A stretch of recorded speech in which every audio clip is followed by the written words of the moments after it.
What's good, everybody? I go by Q10, host of this podcast, the 1Flame podcast. Stay tuned.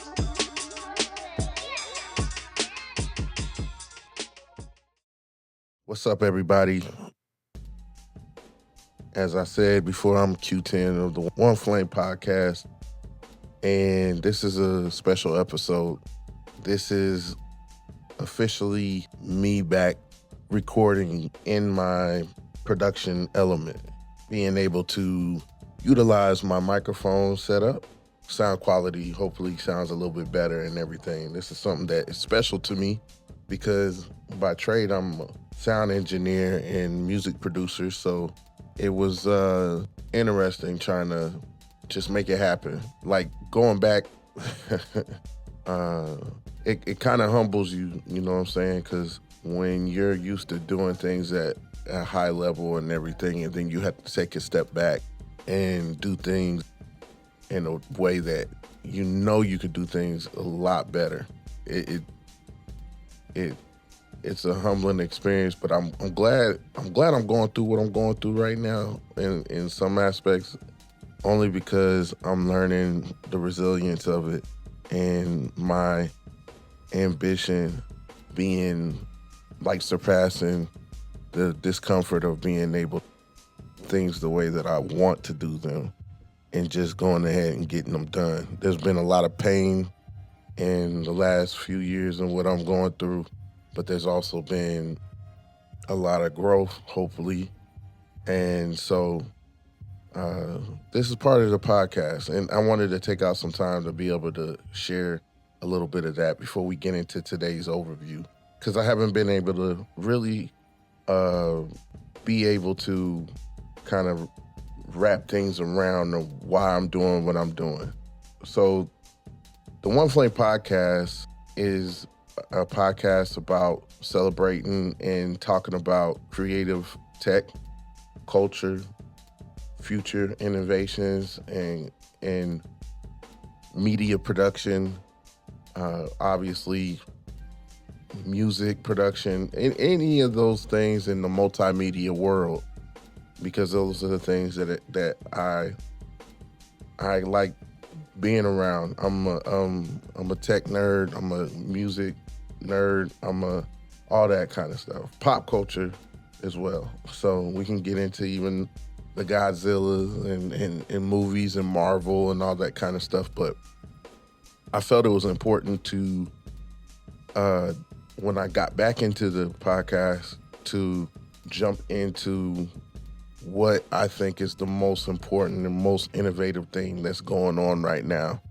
And even though it might feel like it's cliche, and like, especially right now, talking about AI and talking about like what the newest thing is with AI and all this kind of stuff, because everybody's excited about it, but I kind of want to hit it from a different standpoint of like, I don't feel like a lot of people in like, especially family members and in my culture, are really understanding the opportunity that is in this tech innovation and everything. So one of the things I wanted to do with my version of this is to share and show you guys what you can do with AI, easy things to do with AI, but also to let you guys know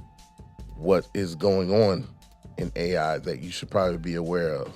This is what I believe we are in the next renaissance of, like, just innovation of technology, innovation of economic growth and wealth. We're in an exciting time where things that you've never seen before are going to be happening. Things that you thought was like sci-fi and probably wouldn't happen for another 100 years or 50 years, you're going to start seeing those things starting to really happen now. And some of the things that already happened. So I want to kind of reel this back in as I get into this episode, because I feel like this is a special episode as well, to introduce you correctly to what this is about. This is the 1Flame podcast, and this series is called I Asked AI.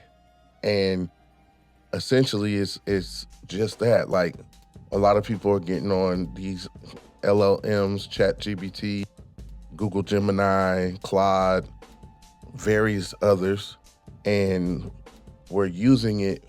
However, I want to show you guys some other things that you can do with it. And this podcast series is one of them. And so what I've done is I've utilized Google Gemini, and I've done researches. And some of you guys already know about the deep research function in these LLMs, especially with ChatGPT, Google Gemini. Again, like I said, how DeepSeek, how that function works, to go in depth on research topics. And it's giving you a whole report and overview of what you're working on and trying to learn about. Well, there's a feature on Google Gemini that I thought was really cool, which will give you an audio overview. Because I'm an audible learner. I like to listen to podcasts. I like to listen to books. I absorb more information audibly. So this was really cool for me to be able to find this feature. And it not only gives you an audio overview, but it does it in podcast form with 2 AI voices. So I thought that was really dope too. So this is something that I wanted to show. This is something that you can actually do and make into content and everything. And so utilizing Google Gemini, even in this episode, utilizing DeepSeek, ChatGPT, combining the research and diving deep into the topics that I'm wanting to bring to you, and hopefully coming out with a bit of information that will help you on your journey of learning more about this. And I purposely did it in a way to where it's beginner friendly as far as like how the conversation even flows. I'm not assuming anybody knows anything or more than, the next man, so this is a very beginner friendly conversation, and hopefully you get something out of it just as much as I get something out of it when I do my research. And hopefully the topics hit you the way they hit me, as a person trying to find out more. And so my big ask is that if you enjoy the content and you enjoy how I'm bringing it, if you like the conversations and things like that, make sure you like, share, and subscribe to the channel. That helps being able to keep this content flowing and help me to decide on what to do next and things like that. Make sure you comment and let me know what interests you and where you think things should go next and things like that. So with this episode,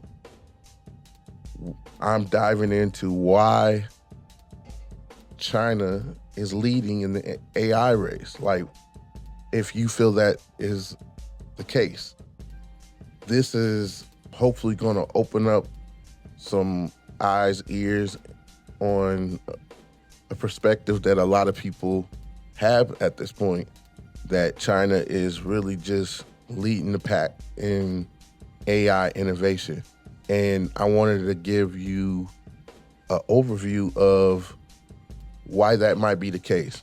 Now, if you don't feel like that's the case, I would love to hear about it. I would love to hear why you feel like the US is still leading in the AI race. And then who the players are that are doing the leading. Who's the tech innovators that you feel like we should be paying attention to and things like that. So I wanted to open up the conversation about China and what they've been able to do and how innovative they've been about it. Does that make sense? Cool. Again, like, share, subscribe. This is Q. Q10 with 1Flame Music, 1Flame Multimedia, and I hope you get something out of this. You dig? Okay, let's unpack this. Have you ever wondered how China got so big in AI seemingly so fast? I mean, for a lot of people, it really clicked back in 2016. Remember the AlphaGo match? Oh, definitely. Watched by, over 280 million people there? It was famously called China's Sputnik moment for AI. Right. And what's really fascinating, I think, is how that one event it galvanized this incredibly unique state-driven approach to developing AI. It wasn't just ambition, it was like a strategic choice. Yeah, a different path. Yeah. Not like the usual venture capital-led stuff you see a lot in the West. It was more top-down. Exactly, a kind of whole-of-society mobilization. Very distinct. And that's exactly what we're diving into today. Yeah. So our mission for you is simple. Pull out the key nuggets from our sources, help you really get the drivers, the main players, and the bigger strategic picture of China's AI push. So maybe start with a blueprint, that big 2017 plan, the New Generation Artificial Intelligence Development Plan. Right. Super ambitious goal. World leader by 2030. Right. And they put a number on it, a core AI industry worth 1 trillion yuan. And it's more than just a policy paper, It connects to this bigger national strategy, something they call military-civil fusion. Okay, what does that mean practically? Well, it basically mandates that civilian tech progress should also help the military, and military tech should feed back into civilian use. It creates this really tightly integrated innovation loop.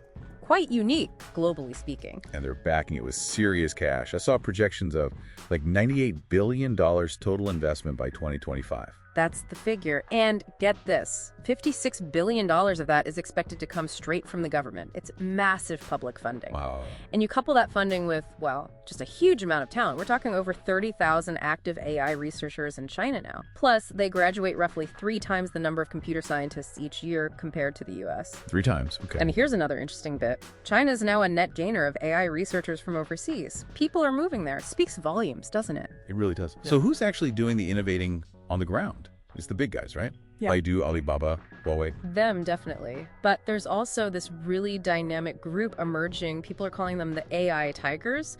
Companies like Zippo AI, Moonshot AI. Okay, AI tigers. What makes them stand out? I heard Zippo AI's model, DeepSeek R1, is actually comparable to GPT-4 now. It is, yeah, that's significant. It shows China isn't just playing catch-up anymore. They're competing right at the cutting edge, especially in generative AI. And Moonshot AI, the Kimi chatbot. Right. Kimi can handle something like 2 million Chinese characters in one go. 2 million. Yeah, it's a huge contest window. Think about what that means processing massive documents, long conversations, maybe whole books. It's a practical leap for things like, say, legal tech or deep research. These are real game changers. So translating that, yeah, what does this mean for daily life or industry in China? Well, you're seeing AI transform sectors pretty fast. Yeah. Take healthcare. The first drugs actually designed by AI are already in clinical trials there. Already. And autonomous vehicles, self-driving features, younger buyers in China increasingly see those as standard, a need to have. And the public is using this stuff, these large language models. Massively. Over 600 million people in mainland China are active users. DeepSeek, that model we mentioned, it apparently hit 30 million daily active users in just 20 days. 30 million daily. Yeah. But this fast adoption, this power, it also brings up that crucial point about the dual-use nature of AI. Right, the other side of the coin. Exactly. These same technologies driving healthcare breakthroughs or chatbots are also explicitly used for, public safety intelligence monitoring. They're built into automated censorship systems, too. The goal isn't just filtering info, it's also framed as shaping cognitive frameworks. It's part of the strategy. A really important dimension to understand. Okay, but it hasn't all been smooth sailing, right? What about the U.S. export controls on those high-end AI chips? That must have hurt. Oh, for sure. It was and is a major challenge. But China's response was, predictable in hindsight, double down on building their own. Domestic alternatives. Like Huawei's Ascend chips. Precisely.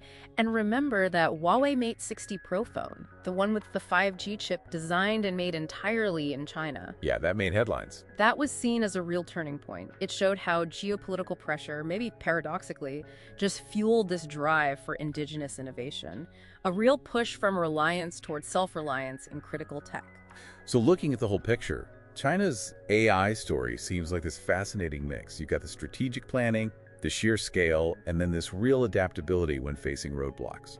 It really makes you think, doesn't it, about how different ways, different models can lead to global leadership. And it forces us to confront that complex balance between, super fast tech progress and the wider impact on society. Absolutely. And for you, our listener, maybe here's something to chew on. As these AI tools get ever more powerful, how do you think their dual-use nature, the good and the potentially concerning, will keep shaping world politics and maybe even our individual freedoms wherever we are?